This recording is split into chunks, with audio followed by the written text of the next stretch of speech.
اور مجھ میں اتنی سکت نہیں تھی کہ کہیں کوئی پناہ گاہ تلاش کرتا۔ جب زمین پر ہر سو مارنے والے ہوں، بچانے والا کوئی نہ ہو، تو بعض اوقات آسمان مہربان ہو جاتا ہے۔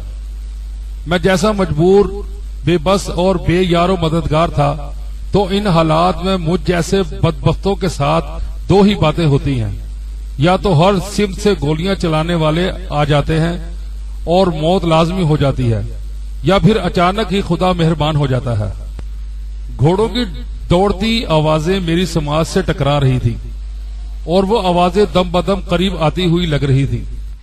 انہی لمحات میں گنگناتی ہوئی مقدس آیتیں سنائی دی، جیسے تپتے صحرا میں پیاس سے مرنے والے کو پانی کی جھلک دکھائی دی ہو۔ میرے مردہ پڑتے ہوئے جسم میں ہلچل سی پیدا ہو گئی۔ میں نے ایک ذرا آنکھیں کھول کر دیکھا، یا خدا، میں کہاں ہوں؟ میں اس پہاڑی کے ٹیلے کے پاس پہنچ گیا تھا جہاں پہلے قرآنی آیات قرات کے ساتھ سنی تھی۔ ہاں سنی تھی، مگر نظر انداز کر گیا تھا۔ میں نے اس عابد کو اس کی مقدس آواز کو ٹال دیا تھا، ایک مسلمان ہو کر اسے اہمیت نہیں دی تھی۔ یہ ہماری بدقسمتی ہے کہ اذان کی یا تلاوت کی روح پرور آواز سن کر ایک ذرا نہیں ٹھہرتے، چند لمحوں کے لیے رک کر یہ نہیں سنتے کہ وہ آیات ہم سے کیا کہہ رہی ہیں۔ میں نے بھی دشمنوں سے نمٹنے کے باعث دھیان نہیں دیا تھا، ان کے پیچھے بھاگتا چلا گیا تھا، جبکہ اس غار سے آسمانی صدائیں میرا پیچھا کر رہی تھی۔ آؤ اپنی بہتری کی طرف آؤ، آؤ اپنی سلامتی کی طرف آؤ۔ مجھ سے غلطی ہوئی تھی، میں منہ پھیر کر چلا گیا تھا، اور اب اس گھوڑے نے مجھے پھر وہاں پہنچا دیا تھا۔ وہ غار کے دہانے پر رک گیا تھا، مجھے ہی جانا تھا۔ میرے ہاتھ پیروں سے جان نکلی جا رہی تھی، گھوڑے سے اترنے کی بھی سکت نہیں رہی تھی۔ میں اس کی پیٹھ پر سے پھسلتا ہوا زمین پر آ گرا۔ غار کے اندر سے تلاوت کی آواز واضح طور پر سنائی دے رہی تھی۔ میں اوندھے منہ ہو کر آہستہ آہستہ رینگتا ہوا نیم تاریکی میں اندر جانے لگا۔ وہ گھوڑا مجھے وہاں چھوڑ کر کہیں بھاگتا ہوا چلا گیا تھا۔ وہ بے زبان مجھے کیوں چھوڑ کر چلا گیا تھا؟ قدرتی معاملات کو سمجھو تو کسی حد تک بات سمجھ میں آتی ہے۔ اگر وہ وہاں کھڑا رہ جاتا تو دشمنوں کو معلوم ہو جاتا کہ جسے شکار کرنے آئے ہیں وہ غار کے اندر موجود ہے، اس لیے وہ وہاں سے دوڑتا ہوا گھنے درختوں کے درمیان چلا گیا تھا۔ جب راجا کے سپاہی غار کے پاس پہنچے تو انہوں نے بہت دور گھنے درختوں اور جھاڑیوں کے پیچھے ایک گھوڑے کو ہن ہنانے کی آواز سنی۔ وہ سب ادھر دوڑتے ہوئے چلے گئے۔ خدا بڑا کارساز ہے، جہاں بات نہیں بنتی وہاں بناتا ہے، جہاں سلامتی ناممکن ہو وہاں سلامتی پہنچاتا ہے۔ اس وقت جیسے میرے جسم کا سارا خون بہہ چکا تھا، میں حرکت کرنے کے قابل نہیں رہا تھا۔ حوصلہ ہارتے ہارتے غار کے اس حصے میں پہنچ گیا جہاں وہ بزرگ ایک بھاری بھرکم چٹان پر بیٹھے کلام پاک کی تلاوت میں مصروف تھے۔ ایک دیے کی روشنی نے پورے غار کو دور تک روشن کر رکھا تھا۔ میں نے بس اتنا ہی دیکھا، پھر اس کے بعد چراغوں میں روشنی نہ رہی، جیسے میری زندگی کا چراغ بجھ گیا۔ میں بے ہوشی کے نام پر آدھی موت مر چکا تھا۔ موت اسی کو کہتے ہیں کہ پانچوں حواس ناکارہ ہو جائیں، نہ بندہ دیکھ سکے، نہ سن سکے، نہ سونگ سکے، نہ چکھ سکے، اور نہ ہی کسی کا لمس محسوس کر سکے۔ میرے پانچوں حواس مر چکے تھے، میں ہوتے ہوئے بھی نہیں تھا، عارضی موت کا مزہ چکھ رہا تھا۔ ہماری زندگی میں ایسا لمحہ آتا ہے جب نیم بے ہوشی اور غفلت کے دوران عالم نامعلوم میں پہنچ جاتے ہیں۔ ہوش میں آنے کے بعد یاد نہیں رہتا کہ ہم کہاں تھے۔ مجھے یاد تھا میں نے ایک نئی ملکوتی دنیا دیکھی، وہاں ہر سمت دھیما دھیما سا نور پھیلا ہوا تھا۔ سفید پوش فرشتے دکھائی دے رہے تھے، کبھی کسی نے فرشتے کو نہیں دیکھا، میں بھی دیکھنے کا دعویٰ نہیں کرتا، لیکن ایسا ہی لگ رہا تھا جیسے میرے آس پاس آسمانی مخلوق متحرک ہیں۔ وہ زیر لب کچھ پڑھ رہے تھے اور مجھے اپنے کاندھوں پر لے جا رہے تھے۔ 4 کاندھوں پر جنازہ جاتا ہے۔ میں زندہ تھا، خون آلود لباس میں ایک اسٹریچر پر لیٹا ہوا تھا۔ میرے دماغ پر دھند سی چھائی ہوئی تھی۔ میں سوچنے سمجھنے کے قابل نہیں تھا کہ کہاں ہوں اور کن حالات سے گزر رہا ہوں۔ میں نے خود کو ایک پتھریلی 4 دیواری میں پایا۔ وہاں بڑے بڑے پتھر اور چٹانیں دکھائی دے رہی تھی۔ انہوں نے اسٹریچر کو ایک جگہ رکھ دیا. میں نے وہاں ان بزرگ کو دیکھا جو غار میں نظر آئے تھے. اس وقت بھی وہ وہی آیت پڑھ رہے تھے جسے میں نے غار کے باہر منہ پھیر کر جاتے ہوئے سنا تھا. اس آیت کا مفہوم یہ تھا کہ دین کی طرف آؤ. اللہ گمراہوں کو اور خطا کرنے والوں کو معاف کرتا ہے. وہ بڑا مہربان ہے, بخشنے والا ہے. اپنی بہتری کی طرف آؤ, اپنی سلامتی کی طرف آؤ. یہ اللہ کی شان ہے کہ میں منہ پھیر کر گیا تھا اور ایک بے زبان جانور مجھے وہاں پہنچا کر چلا گیا تھا. حضرت محمد صلی اللہ علیہ وآلہ وسلم ہادی برحق ہیں. ہم ان کی ہدایات پر کبھی عمل کرتے ہیں, کبھی نہیں کرتے. ہم آزاد ہیں, بے لگام ہیں, اپنی مرضی کے مالک ہیں. سوچتے ہیں ہدایت پر عمل نہیں کریں گے تو اس دنیا میں ہمارا کوئی کیا بگاڑ لے گا. وہ بزرگ میرے قریب آ گئے تھے, کہہ رہے تھے بگڑتا ہے, اس دنیا میں بھی گمراہی کی سزا ملتی ہے, کیا تمہیں نہیں مل رہی ہے؟ ان کی بات ختم ہوتے ہی مجھے شدت سے تکلیف کا احساس ہوا. اس عالم نامعلوم میں میں یہ بھول گیا تھا کہ مجھے 3 گولیاں لگی ہیں. وہ گولیاں پیٹ میں اور ران میں پھر سے انگارے کی طرح دہکنے لگی تھی. میں تکلیف سے تڑپنے لگا. دنیاوی عدالت ہو یا یوم حساب ہو, اپنی اچھائیوں اور برائیوں کا حساب ایک دن ضرور ہوتا ہے. میں نے کبھی اس دھیان سے زندگی نہیں گزاری کہ مجھ سے کیسی غلطیاں ہوتی جا رہی ہیں. میں اپنے حال میں مست رہتا تھا. میں نے کبھی اپنا محاسبہ نہیں کیا تھا. میری سب سے بڑی غلطی یہ تھی کہ میں راجہ مہاویر چوہان کا غلام بن گیا تھا, اور غلام تو تمام جائز ناجائز احکامات کی تکمیل کرتے ہیں. میں بھی کرتا تھا. اس کے حکم پر کسی کو بھی گولی مار دیتا تھا. یہ نہیں سوچتا تھا کہ مہاویر نے اسے انصافاً موت کی سزا دی ہے یا نہیں. وہ بزرگ زیر لب کچھ پڑھ رہے تھے.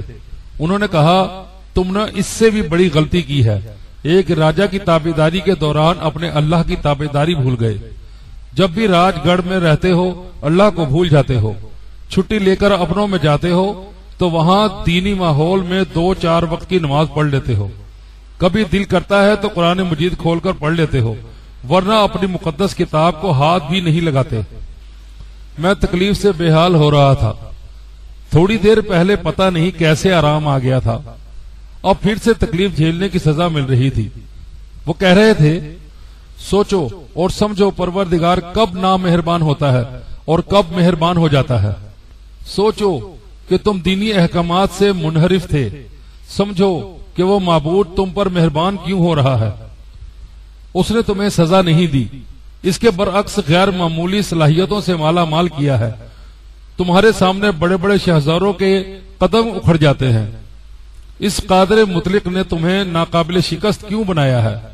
میں نے تکلیف سے کراہتے ہوئے کہا, میں عاقبت نا اندیش ہوں. مجھ سے بہت حماقتیں اور غلطیاں ہوئی ہیں. میں شرمندہ ہوں. خدا کے لیے مجھے تکلیف سے نجات دلوائیں. کسی ڈاکٹر کو بلائیں, میرے اندر سے گولیاں نکالیں, میں مرنے والا ہوں. کیا مجھ سے مدد مانگ رہے ہو؟ ہاں, یہاں اور کون ہے؟ صرف آپ ہی میری امداد کر سکتے ہیں. انہوں نے پوچھا, یہاں میں نہ ہوتا تو کون ہوتا؟ اب تو مجھ سے بات بھی نہیں کی جا رہی تھی. میں نے اٹک اٹک کر کہا, جہاں کوئی نہیں ہوتا وہاں خدا ضرور ہوتا ہے.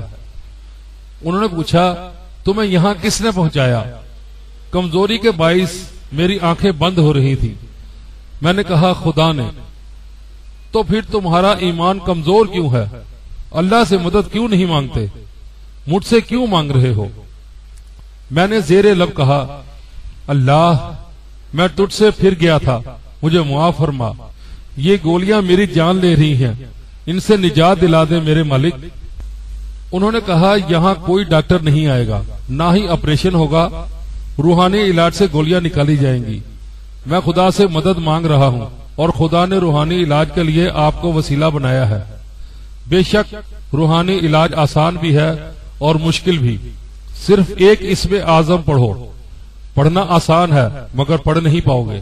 مجھے بتائیں اسم اعظم کیا ہے؟ ایسا کیا مشکل ہے؟ میں ضرور پڑھ لوں گا.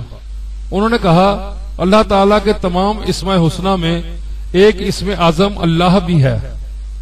عام حالات میں اللہ کا نام لینا آسان ہے, لیکن مدد کے لیے اسے پکارنا ہو تو اپنی ذات کے اندر ڈوب کر دل کی اتھاہ گہرائیوں سے پکارو، تب اس نام کی سچی اور کامل ادائیگی ہو پاتی ہے، اور تب ہی چشم زدن میں پکارنے والے کی بلائیں ٹل جاتی ہیں۔ پھر انہوں نے آگے بڑھ کر میرے قریب ہو کر کہا، پڑھو، اسم اعظم پڑھو، اور اسم اعظم ہے اللہ۔ میں نے اپنی دانست میں دل کی گہرائیوں سے، بڑے جذبے اور عقیدت سے، بڑے مان سے کہا، یا اللہ مدد فرما۔ انہوں نے کہا، بندہ سمجھتا ہے وہ بڑے ہی ایمانی جذبے سے اللہ کا نام لے رہا ہے، مگر ادائیگی میں جو کمی اور کوتاہی رہ جاتی ہے اسے صرف اللہ جانتا ہے۔ میں نے کہا، یا اللہ میں اپنی کوتاہی کو سمجھنے سے قاصر ہوں، میری مدد فرما۔ وہ کہہ رہے تھے، اس میں اعظم کی برکت صرف اس کے لیے ہے جو بے اختیار تڑپ کر اسے پکارتا ہے، اور انسان اس وقت تڑپتا ہے جب اس کی سانسیں اکھڑنے لگتی ہیں۔ وہ جاتی ہوئی سانسوں کو اور ہوا کو پکڑ نہیں پاتا، ایک دم سے تڑپ تڑپ کر اللہ اللہ کرتا ہے۔ انہی لمحات میں اسم اعظم کی ادائیگی مکمل ہو جاتی ہے۔ میں سن رہا تھا، میری سانسیں اکھڑنے والی تھی، میں ہوا کو پکڑ کر ایک کے بعد دوسری سانس نہیں لے سکتا تھا۔ میں نے اپنی بے بسی کو، اپنی مجبوری کو سمجھتے ہوئے پکارا، اللہ اللہ اللہ۔